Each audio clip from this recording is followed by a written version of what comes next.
मैंने देखा है कि गांव का गरीब आदमी कोर्ट कचहरी जाने से डरता है, क्योंकि उसे लगता है कि न्याय के लिए लड़ना उसके जीवन को और अधिक कष्टमय बना सकता है। बहुत से लोगों का ब्लड प्रेशर हॉस्पिटल का वातावरण में बढ़ जाता है।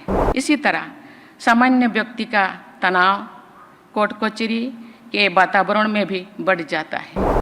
इसका अध्ययन करके इस स्थिति को शायद ब्लैक कोट सिंड्रोम का नाम दिया जा सकता है। देवियों और स्वजनों, मुकदमे की पेंडेंसी और बैकलॉग न्यायपालिका के समक्ष बहुत बड़ी चुनौती है। इस समस्या को प्राथमिकता देकर सभी हितधारकों को समाधान निकालना है। मुझे ये जानकर प्रसन्नता हुई है कि इस सम्मेलन के एक सत्र में केस मैनेजमेंट से जुड़े कई आयामों पर चर्चा हुई है। मुझे विश्वास है कि इस चर्चाओं के व्यवहारिक परिणाम सामने जरूर आएंगे। हमारी न्यायपालिका के समक्ष ऐसे अनेक चुनौतियां हैं जिनके समाधान के लिए सभी हितधारकों को समन्वित प्रयास करना होगा। उदाहरण के लिए एविडेंस और विटनेसेस से जुड़े मुद्दों पर न्यायपालिका, सरकार और पुलिस प्रशासन को मिलजुल कर समाधान निकालना चाहिए। देवियों और स्वजनों, ये हमारे सामाजिक जीवन का एक दुखद पहलू है कि कुछ मामले में साधन संपन्न लोग अपराध करने के बाद भी निर्भीक और निश्चत घूमते रहते हैं। जो लोग उनके अपराधों से पीड़ित होते हैं वे डरे से में रहते हैं, मानो उन्हीं बेचारों ने कई अपराध कर दिया है।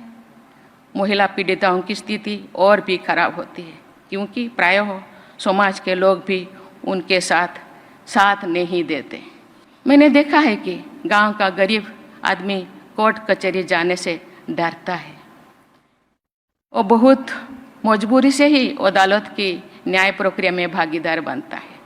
प्रायः वो अन्याय को चुपचाप सहन कर जाता है, क्योंकि उसे लगता है कि न्याय के लिए लड़ना उसके जीवन को और अधिक कष्टमय बना सकता है।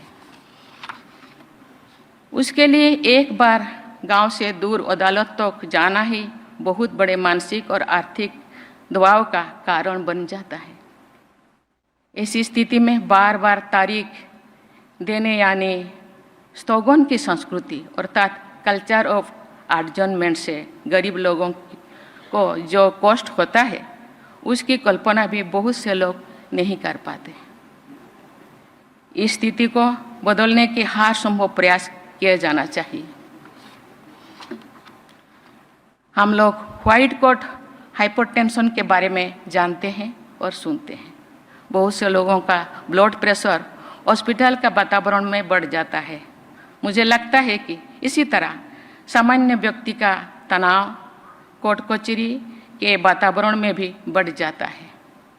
इसका अध्ययन करके इस स्थिति को शायद ब्लैक कोट सिंड्रोम का नाम दिया जा सकता है।